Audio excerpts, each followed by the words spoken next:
awkwardly lean over. Hey, what's up, everybody? How you doing? Can you tell we're on the road just because we're doing this in front of a water pipe? On the road again. Hey. Whenever we have a water pipe behind you, you know this is some quality fucking background set design, all right? The guy we had to pay millions of dollars. We were like, we want a water pipe. We want just a white blank wall, maybe a bit of door frame. First of all, it's not totally blank. There's a little disc, old timey vinyl. And also I think the pipe adds like a little bit of like maybe they're being held in an undisclosed location. Absolutely. Thank you for joining us. We didn't want to miss it just because we're on the road. We didn't want to miss it, so we are joining you anyway. So please forgive the bizarre background, but we have some great stories for you. What we're revealing is not great, but they're important stories. There are new leaked documents showing British spies constructed a secret terror army that may quite possibly be operating in Ukraine right now. We've got video, which is amazing, of protesters standing up and screaming down Mike Pompeo during one of his bullshit speeches. So I'll be playing that video for you as well. Also, we have information on cop outs 27, is it? 27, yeah. 27. We got, a lawsuit regarding the Onion newspaper because soon satire is going to be illegal. Actually, I think it might already be illegal.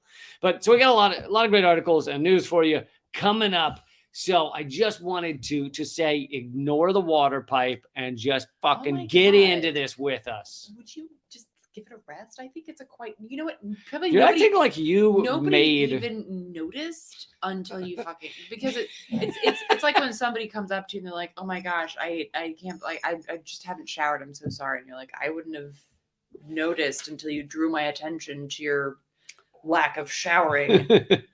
And now everyone's just going to be focusing on the fucking water pipe. No one's even going to hear what you're saying. You're defending it as if you designed the water pipe. No, but anyway. I'm defending it as in I believe in indoor plumbing. I didn't say I'm opposed to all water pipes. Anyway, I would like to call everybody's attention to two things before we dive in, which is A, please welcome Eleanor Goldfield. Mm-hmm. And B, guillotine earrings. How many of those could you sell if you were selling these right now? How many in our live stream right now would buy guillotine earrings from you? I'm not selling them. Don't get their hopes up. I know, I was kidding. I said if you were selling them. I know you're not selling them. All right. We are selling the water pipe, though. We'll send you pieces of our water pipe whenever you donate $50,000. Okay. So let's get into it. This is some breaking news from the Gray Zone. Gray Zone always doing great work. And these, God, the background. I always forget the background. These That's becoming part of the show, by the way. Yeah. The background. The background. Oy vey. Oy vey. Leaked documents. British spies constructing a secret terror army in Ukraine. And these documents are fucking unbelievable. But unless you actually spend your time following this type of news, in which case you're like, oh, sure, the UK is creating terror groups in Ukraine. Oh, that makes perfect sense. Documents obtained by the Gray Zone reveal plans by a cell of British military intelligence figures to organize and train a covert Ukrainian partisan army. Yeah, slightly partisan. Anytime you have a terror group, they're generally partisan. There's very few terror groups that are like, who are we attacking this week? Oh, I don't know. Maybe a right wing, maybe a left wing. We'll see. We'll figure it out later. Almost always partisan. Partisan army with explicit instructions to attack Russian targets in Crimea. And, you know, most of you don't need us to go through. I always hate that it does that. Most of you don't need us to go through much of the background on this, but hopefully you know by now the U.S. is involved in a proxy war in Ukraine, a proxy war against Russia. We are trying to turn the world against Russia to end partnerships, which is so far it's succeeded in doing, ending partnerships with Russia, between Russia and Germany, Russia and France, etc. It has backfired in other regards. The sanctions seem to be backfiring, but it's also succeeded in making many of the European states that were kind of becoming their own people. They were getting into adulthood after World War II. They were trying to tear themselves away from their poorly chosen high school boyfriend, the United States. Yes, exactly. And we have succeeded in forcing them back into kind of a vassal state position. It's a very abusive relationship. Anytime you get involved with the United States, it's a super abusive relationship. A lot of gaslighting too. France and Germany, if you need help, blink twice and we'll get you out of there, okay?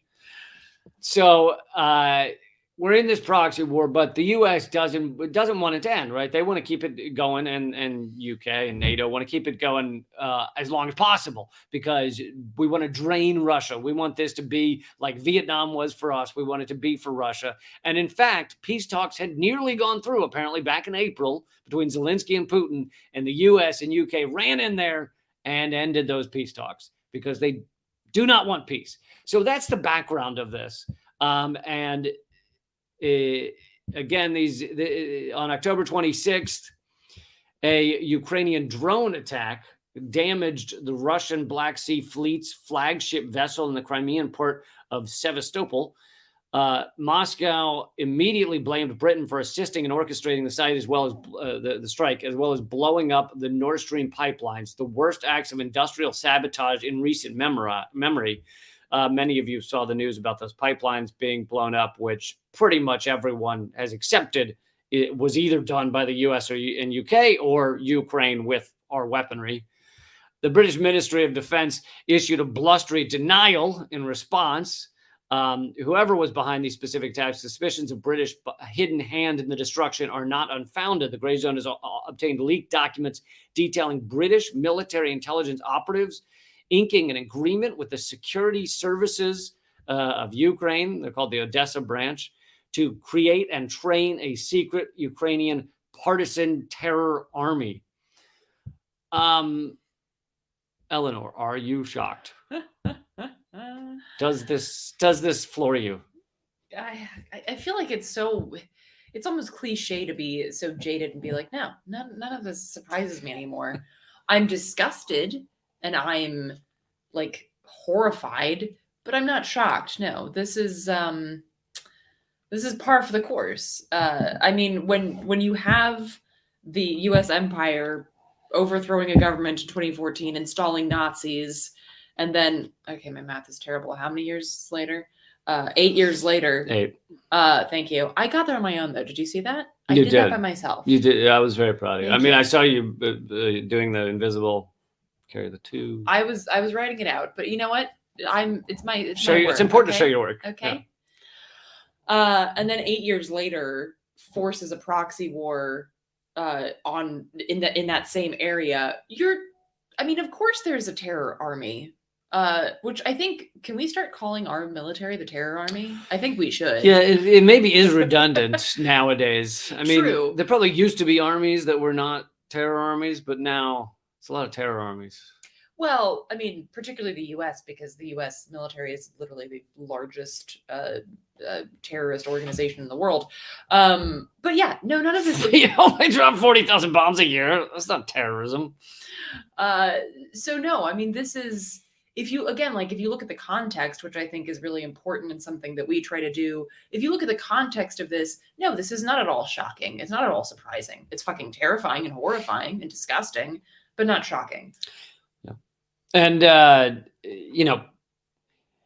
obviously we try to laugh so as not to cry, but this shit puts us so close to the brink of nuclear war, which is a no-win game, right? Nuclear war is the end times for most people on the world, and the people who survive, let's say there are, let's be generous and say 20%, even 30% are living afterwards. They're not having a good time. It's a fucking nuclear winter without crops, all the animals dying. It ain't fucking fun and games, folks. So, the idea that the UK and US are sociopaths to such a level that they're willing to push us this close to nuclear war is insanity. But again, not terribly surprising. Unfortunately.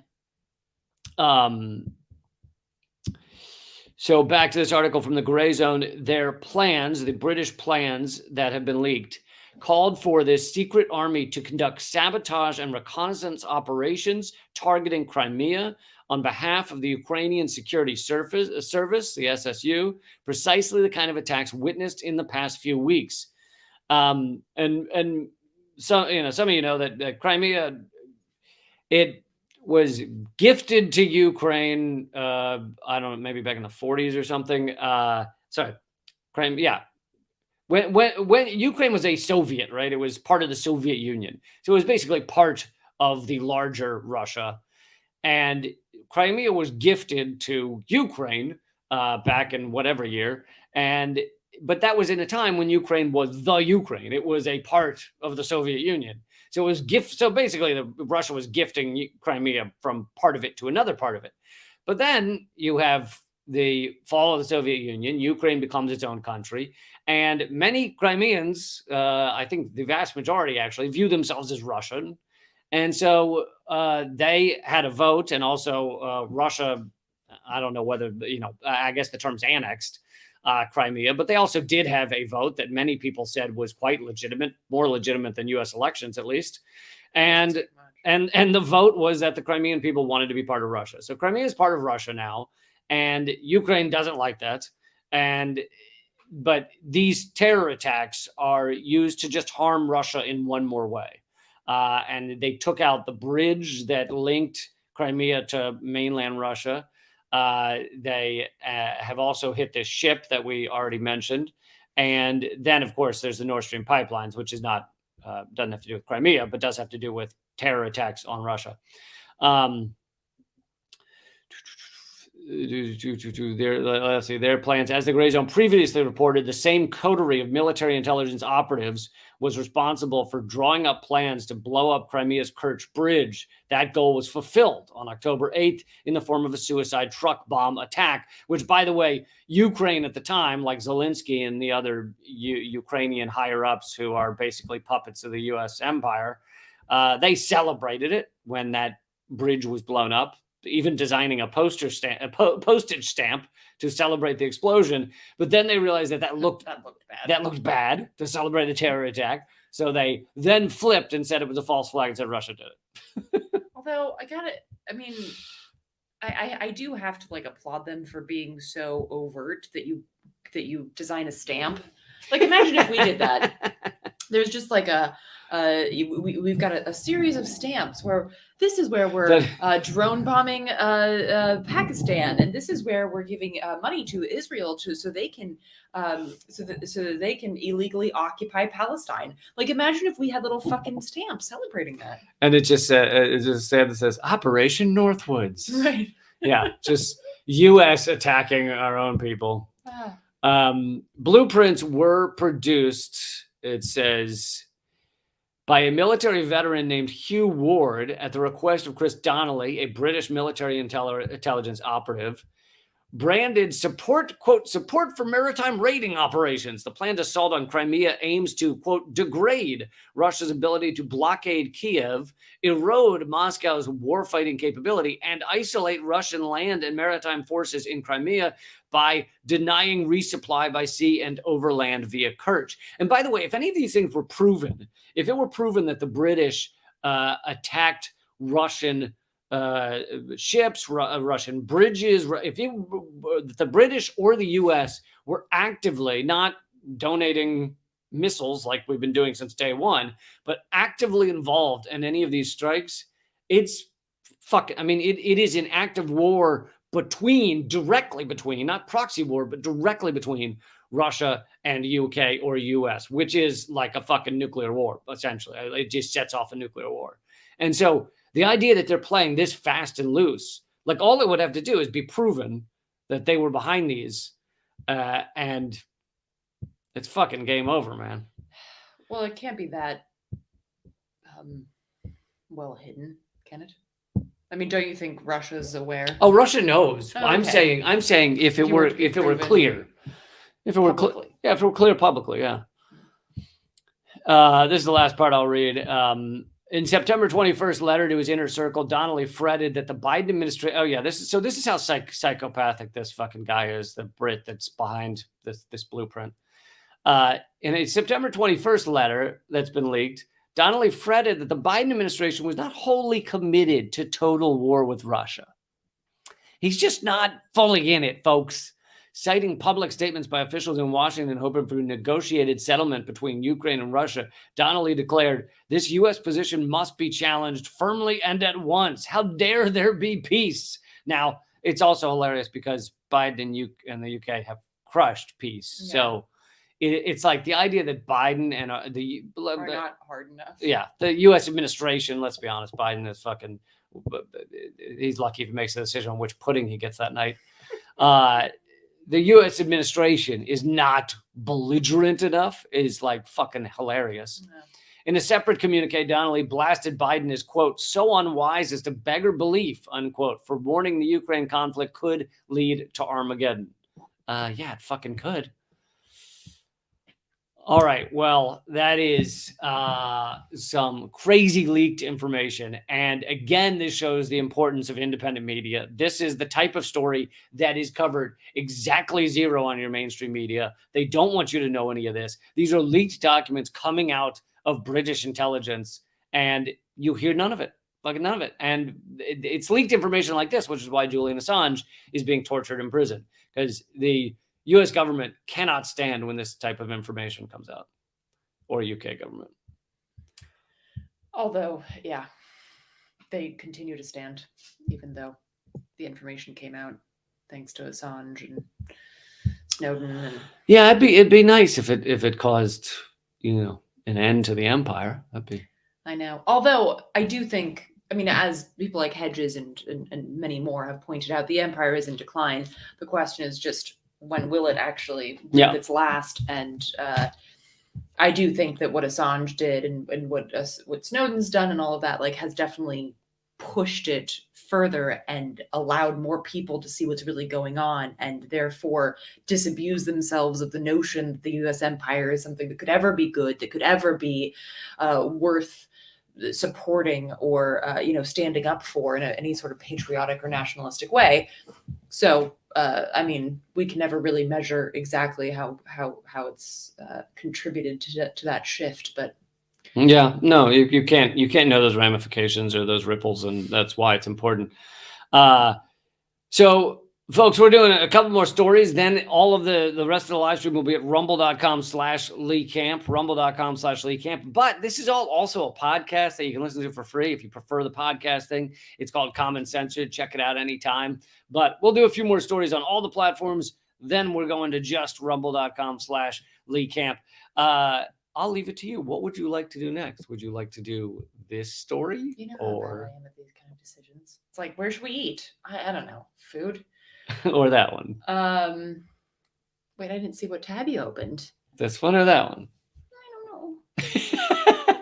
Do you want to do this one? Okay. I just can't. I have a hard time making these kind of decisions. Okay, I'll answer this question from Nick because it's important. Nick's wondering if we're still doing direct aid donations, and then he also asks if Zelensky and Putin truly wanted peace, wouldn't they act independently and announce it? Zelensky does not. So, Zelensky is a puppet. He is a fucking Looney Tune. And a power-hungry Looney Tune. It's really enjoying being the vanguard of the U.S. empire right now. So much so that he's literally selling off Ukraine. We did an episode about this. He showed up via Zoom or whatever the fuck. Virtually. At the New York Stock Exchange to announce the continuing or the beginning of the sale. Ukraine is open for business. Of Ukraine. Yep. Like selling off to public assets. Right. Yeah. Like water and things to the United States stock market. So Zelensky does not want peace. And when at the beginning of the year, there was a push to have peace talks, as soon as the US and UK told their little puppet boy, Zelensky, that wasn't going to be okay, Zelensky was like, okay, sure, whatever keeps me, in your spotlight, oh dear Uncle Sam. And of course they have. Fucking, was it Vogue did like a spread on him and his wife where they're standing in front of downed planes that obviously killed people, but they're standing in front of them posing as if they're on a fucking swimsuit issue photo shoot. It's fucking disgusting. So Zelensky is a power hungry piece of shit. And I think if one more fucking person tells me that he can't be a Nazi because he's a Jew, I will punch them in the goddamn trachea. Because you can absolutely be a fucking Nazi when you're a Jew, just like you can be a fucking sexist, woman-hating ass if you're a woman. So it's very true. It's very true. And Obama oversaw and continued one of the most racist, white supremacist systems and empires that perhaps has ever existed. And last I checked, pretty sure he's black. Pretty sure. 80% sure.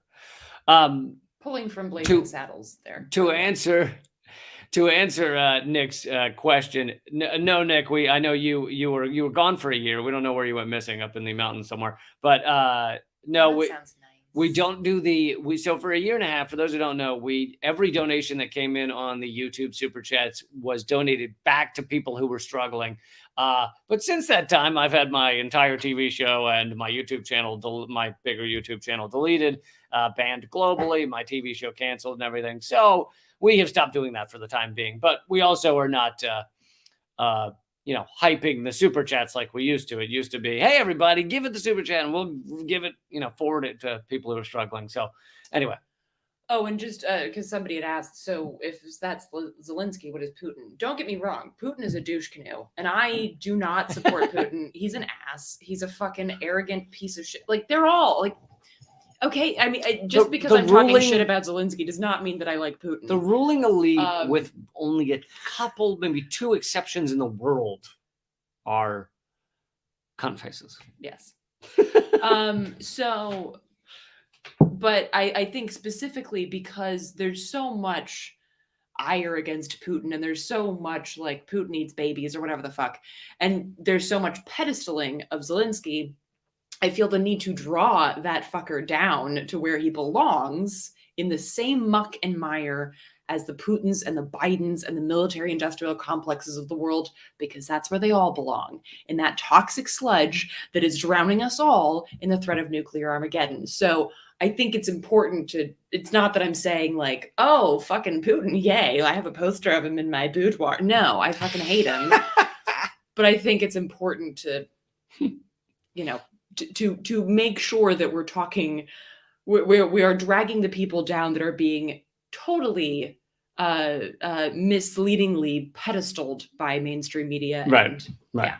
It's not that I have any love for Putin. It's that you can turn on any channel of any TV show anywhere in America and hear them talk about how Putin equals Hitler or whatever.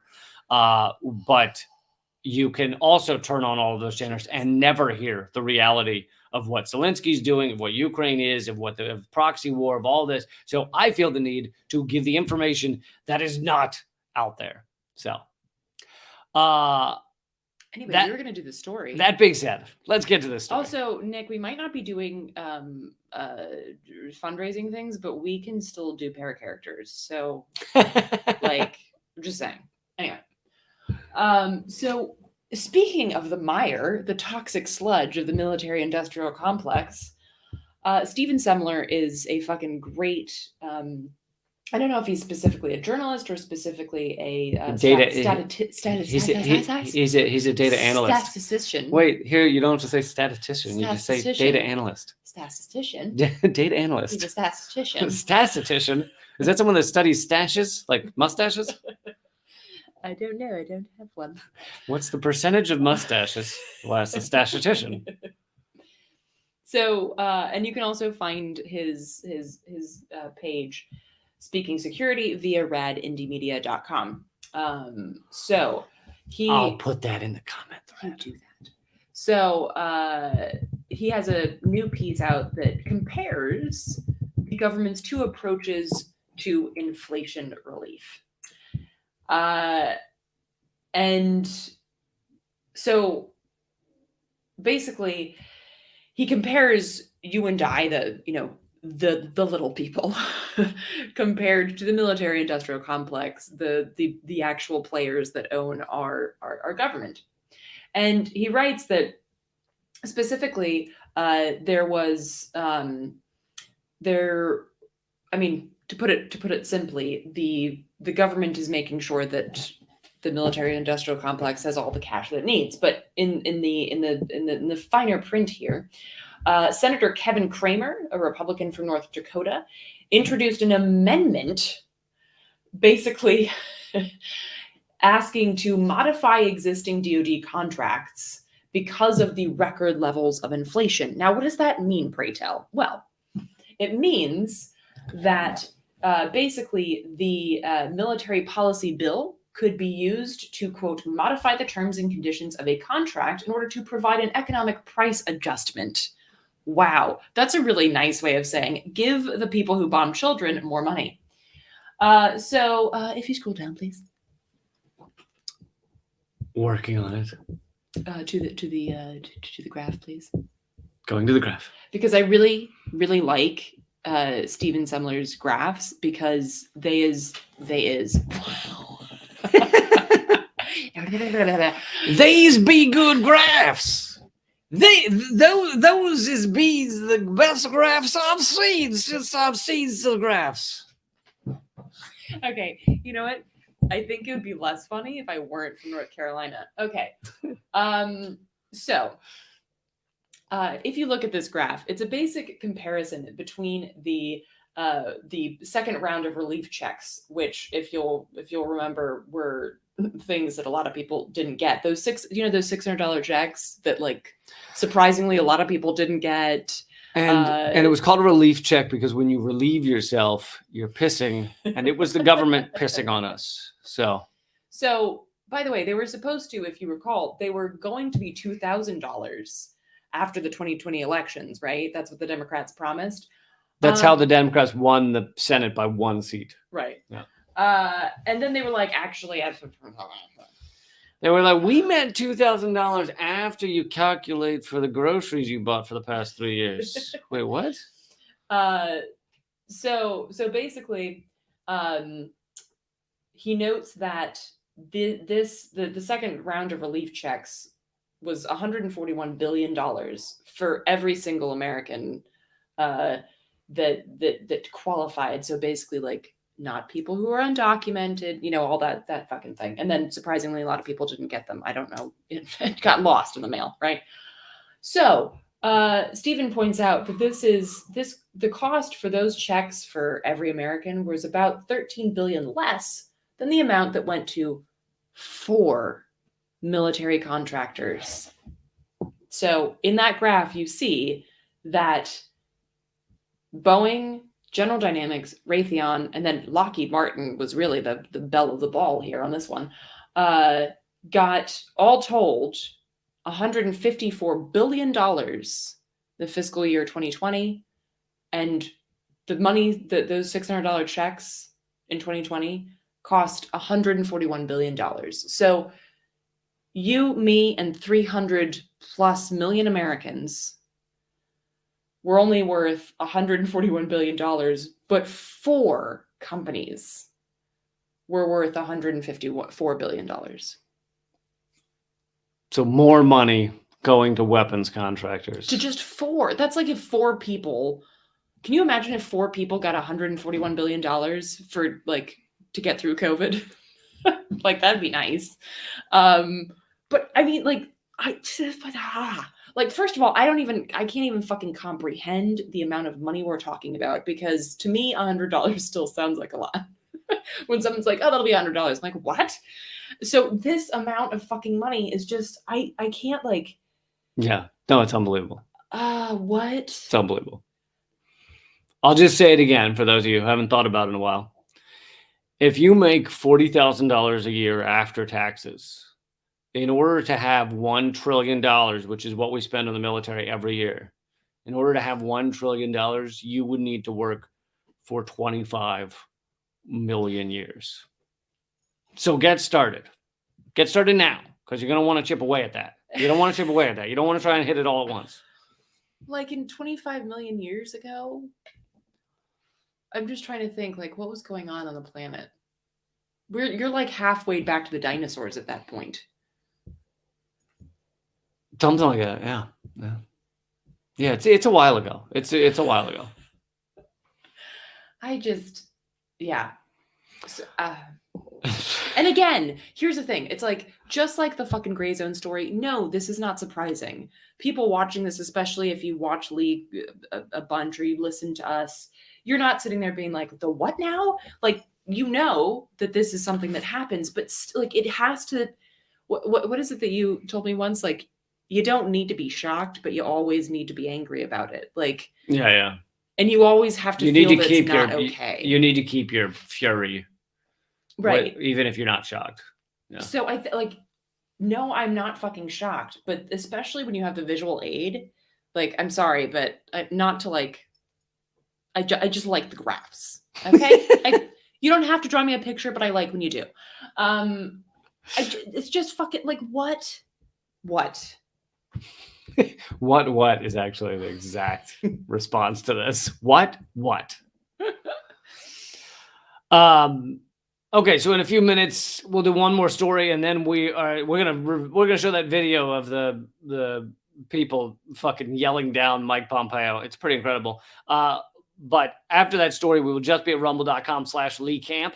That's where this stream will continue. It's free to watch there. Please go and join over there because it is free to watch. Someone I saw in the comment thread asked, they said, Lee, why would you be at Rumble? I looked at the lineup there, and that's not who you are. And it's like, dude, Rumble is like YouTube, all right? There are people, you could look at the lineup of YouTube and you'd be like, well, I saw 15 kick to the nuts videos in a row and then a Lee Camp video. Lee, why would you align yourself with so many kick to the nut videos? Last I checked, that was not like your main topic, was not look at me get hit in the balls. Here's the deal, folks. Yeah, Rumble has a lot of right-wing people over there that I completely don't agree with, but they also don't censor me, whereas YouTube has banned my entire channel globally. 250,000 subscribers. Do you know how long it takes to build up 250,000 subscribers? Do you know how long it takes to build up 1,000 videos? All banned globally. So I have to be at a site that doesn't ban me. I'm going to agree with Robin here and say that person doesn't decide where you belong, Lee. Doesn't decide where I belong. You decide where you belong. Oh, that was so loving, whoever said that. Thank you so much. But all right, so let's move on to this video I want to show folks. And please, this is the first time you're seeing it as well, too. Right? It is. I'm so excited. So these folks, this is being shared by Jose Vega, which was also one of the people yelling, I believe. And these folks have been doing it to multiple high level, I don't know, well-known politicians. They also shouted down AOC. So as you can see, these folks, they have it right. They're an equal opportunity offender, or whatever you want to call them. They go after AOC for voting for our insane military budgets, for supporting the proxy war in Ukraine, which is sending funding and arms to Nazis in Ukraine. So they yelled at AOC. They also yell at Mike Pompeo, a right-wing psychopath who also supports all of those things, right? Because those two align on that matter, on all matters of war, it seems.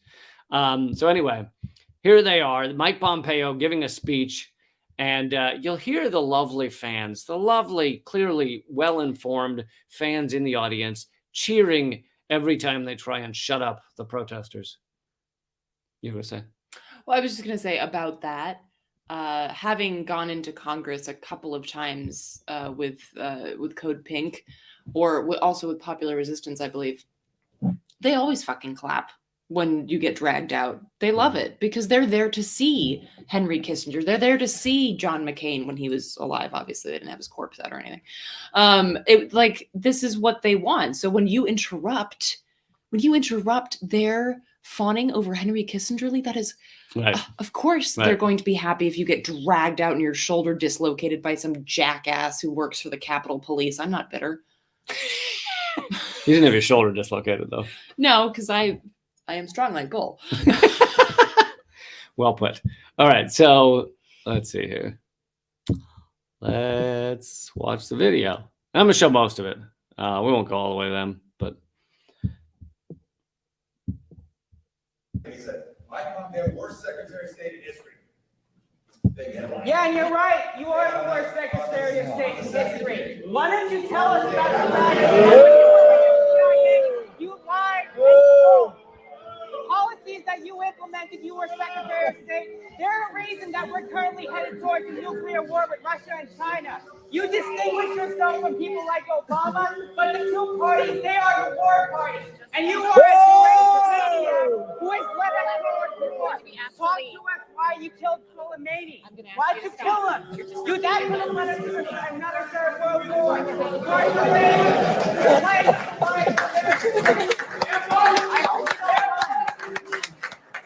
You are the embodiment of evil, and you should be in jail for what you did to Julian Assange.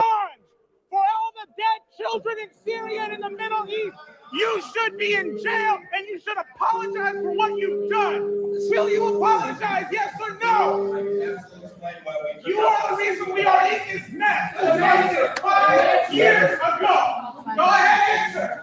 Apologize. We saved countless lives by striking. You killed people.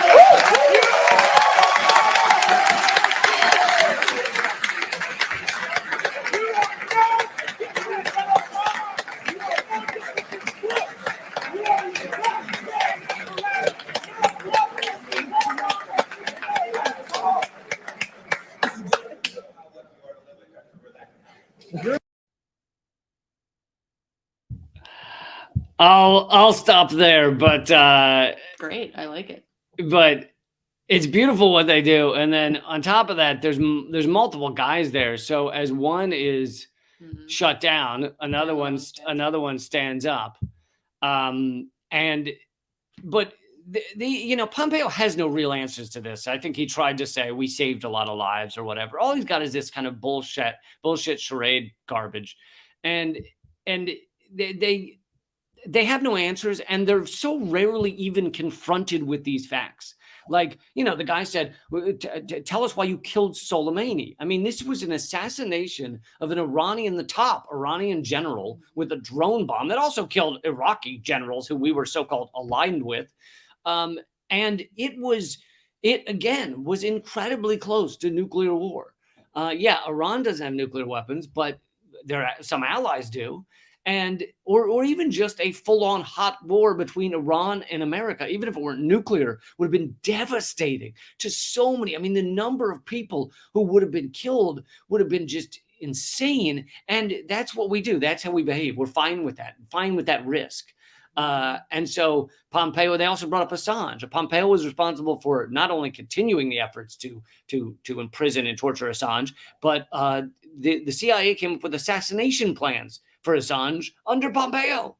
I mean, this guy is a true sociopath. And so rarely do you have people confront these folks to their faces. Yeah, there needs to be more of that. It was great. Yeah, there totally needs to be more of it. Mm-hmm.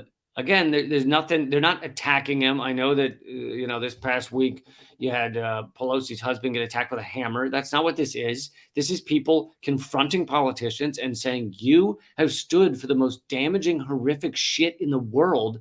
Answer for your crimes." And we need this everywhere these folks go. There's no reason this shouldn't be happening all of the time.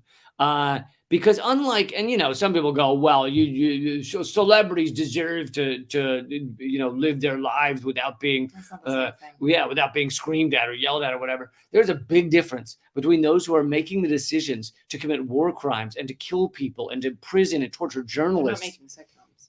Yeah, they're not making sitcoms. They're not making hit records. There's a huge difference. So yes, these politicians do deserve to have their dinners interrupted and screamed at by people who care for those that they have murdered or supported the murder of or voted to fund the weapons contractors that kill these people, etc. So I'm glad that, and like I said, they also, I think the same group was shouting at AOC recently. And yeah, it'd be great if these folks follow people around the country. Mm-hmm. Agree. All right, so we are going on to rumble.com/Lee Camp. That's where this live stream will continue. If you feel like you even got and Lincoln. Yes, I'll do that. So one second. If you feel like you even got $1.25 worth out of this episode, please go become a member at leecamp.net. The lowest level is $1.25 a week. I mean, you can join for free as well, but you won't get all the content. You'll still get a lot of it. So please go join over there. That's how I support and keep this stuff going. All right, here is in the comment thread is the link to the Rumble live stream. There it is. Now the YouTube and Facebook live streams will cut off, but again, it is free to be at rumble.com/LeeCamp and enjoy the rest of this with more stories coming for you right now. Let's get into that People's Dispatch story. Okay. So this is